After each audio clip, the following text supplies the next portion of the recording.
What's going on? What's going on? Brutus here, bringing you round 2 of the 10v10 Clash Bash.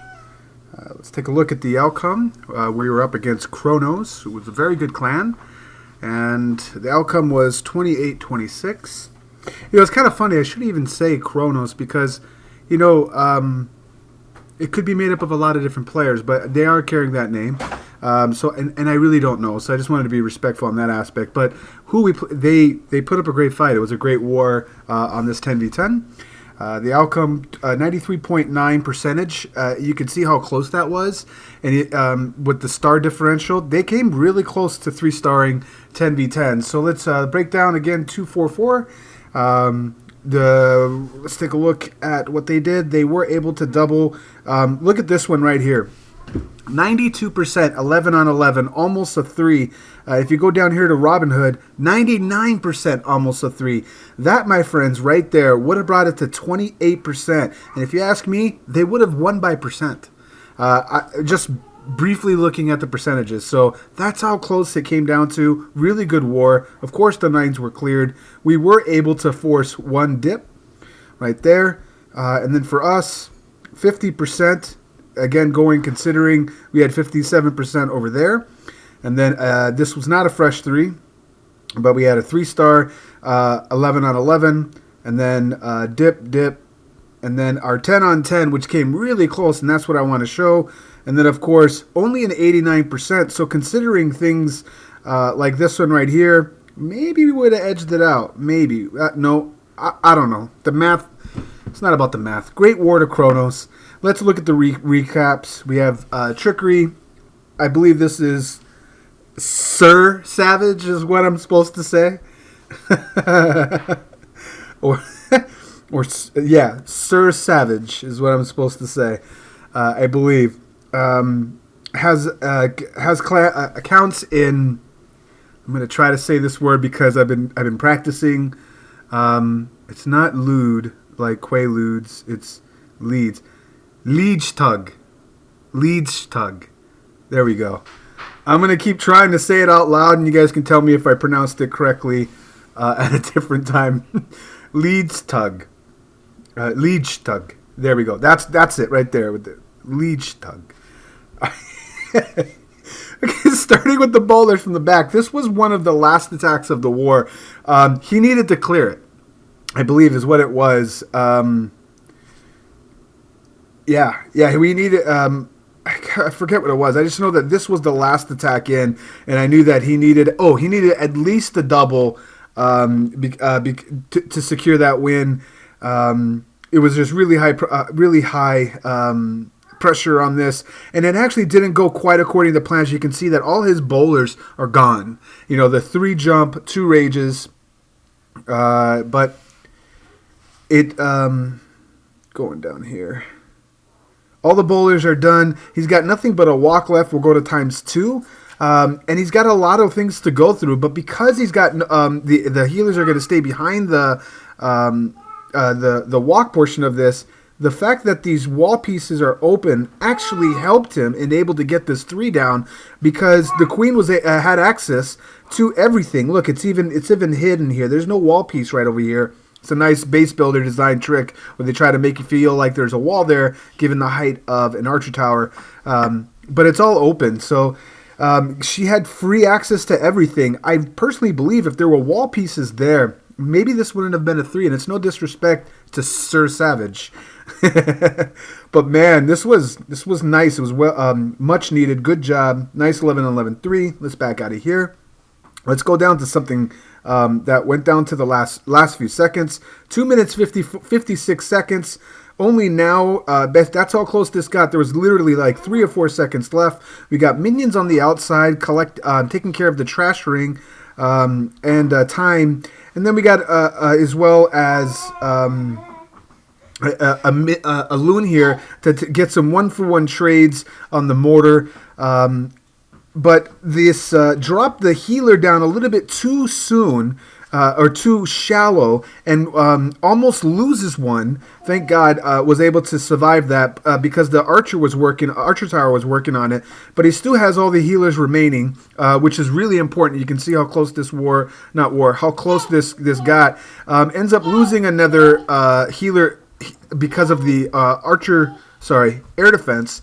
Gets the walk going down here, aiming for a lot of these air defenses on the bottom here, and then basically is going to do a loon heavy Lalo for the back end as the BK now enters in here. Queen keeps walking over. BK's on a suicide mission to get to the queen, but clears out everything on the right instead. It's a hound in the CC, so you can see that this didn't go exactly according to plan, but because he stuck to his plan and it was a solid plan, and the quick decisions to how to recover the fact of his healers, deal with the CC accordingly and things like that, he still has the ability in hand. You can see that this air defense, it will eventually go down once the queen gets in here. There's the swap. Ability wins that battle, and then the next air defense is going to be done. Look at that angle that his loons take to get this infernal tower. Look at that timing. The first thing in there, I mean, if that would have been an air defense, that's exactly what the kinds of stuff that you want to do. Uses the haste at the most opportune moment. That goes down quickly, and now he's got a bowling ball lane to keep his hound, one and only hound, in front with the loons to follow. Actually, 2 hounds. We had a max one in the CC. And then heal up here, and it gets really dicey at this point. He runs out of haste, and he's got a wizard tower and an infernal tower right by it, so that as this wizard tower starts to work on these this pack of loons, they don't get they also get unhealable damage from this infernal tower. That all got really dicey. I swear, we were like, it was not a sure thing watching this live. We're like, I don't know.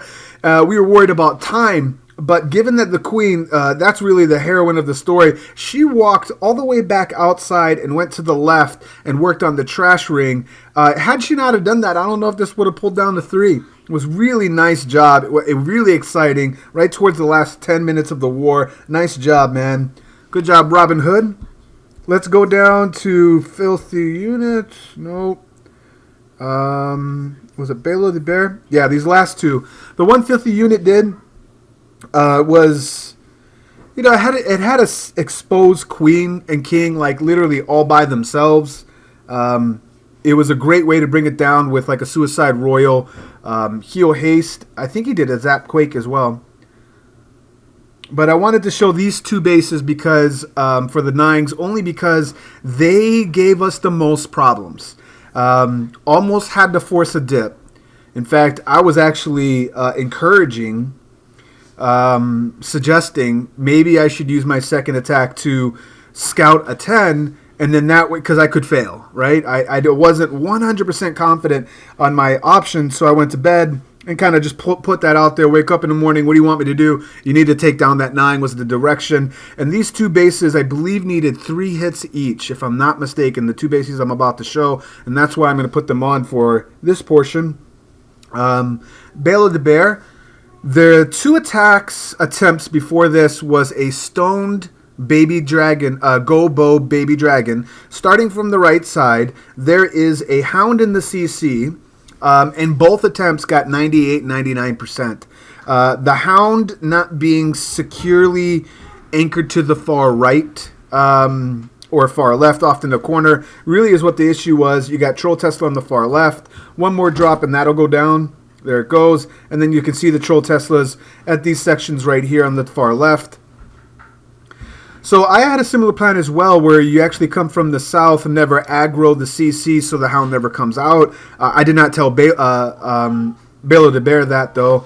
Rather than doing a stone baby dragon attack, that 2 attempts got down to 99%. Really made me nervous about that. So when I woke up and saw that Balo the Bear, being in a different time zone, was already taking this down, I knew I had to put it on, and then the talking points as to why. And then here comes the hound really late in the game. It doesn't matter at this point, though, because Well, he's already got the base pretty much covered.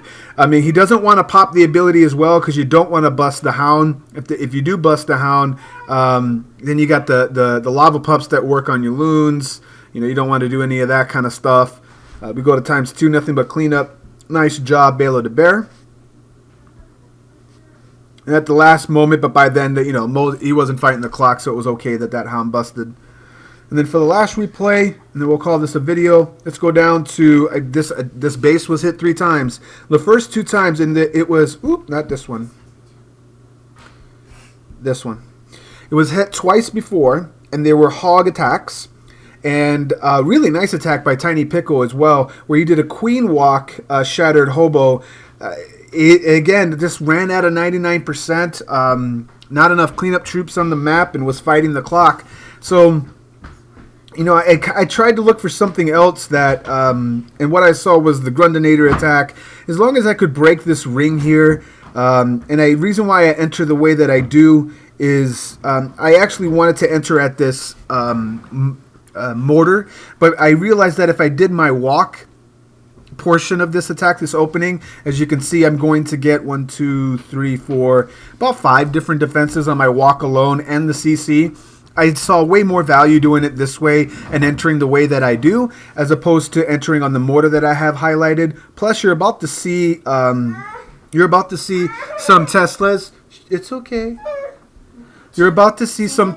There's about to see some Teslas pop up here, and if I entered where that mortar is, I wasn't confident that my army would stick together. I thought they would split, and I would be flanked on the right hand side that you're about to see right here, which is why I decided to enter on the Wizard Tower area right here, because then I wouldn't be flanked to my right, or if I do by this Expo, it wouldn't matter because I'd have Rage, Valkyries, P.E.K.K.A.'s bowler combination just doing work. So that's the reason why I entered this way, what I considered looking at it.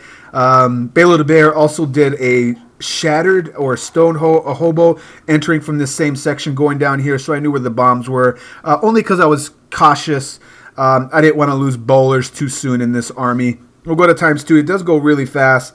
The mortar, the max skeleton spell was for the odd defensive or trash structure that I couldn't get. So I saw the mortar being over there, and if I drop it on the blind spot, it's a done deal. And then they eat through a wall and help clean up as well, just to help the flow of the raid. So gotta love you some Grund. When in doubt, Valk it out or use the Grundinator. It's a joke I always say.